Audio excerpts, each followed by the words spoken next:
Hi, good morning mga silingan. Karon magpaksiw tao barilisong isda. Okay. Slice tag tulo ka lemon. I-spread na to para walay langsa.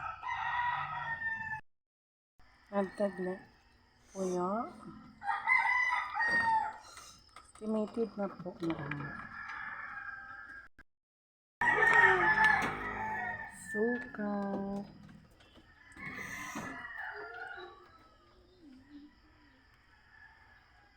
Actually, hindi siya paksiw, no? Kaya ano kong bana, adobo style daw niya akong paksiw. Add tag oil.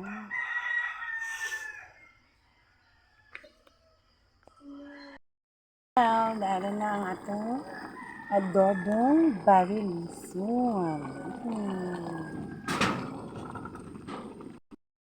Add na nato ang atong lady fingers, okra. Kabalo ba mo kung saan makuha ninyong benepisyo sa okra? Mag-inyo ni siyang himuong okra tea. Tambal siya sa diabetic, fiber, mayoma sa fibroid. Tambal po na siya ha. Actually, prevention. And then, fiber po siya. Dagan pa kag makuha nga vitamin sa okra, no? Wala ni siya. Kay healthy jud siya kay kaunon.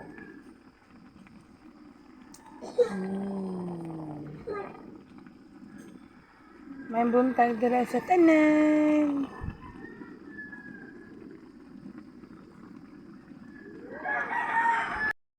Wow!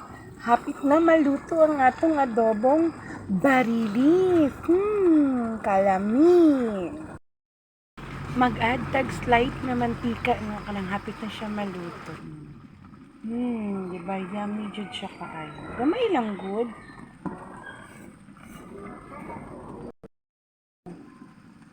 Ready to serve na jud siya, no? Mag-add ko mantika gamay, no? Pwede mo mag-add ka lang hapit na siya maluto. Gamay lang good. Small amount of oil lang siya, no?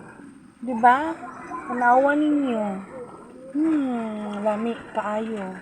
Fresh from kawali. Aron, ready na siya i-serve, no? Para sa tuang mga palangga.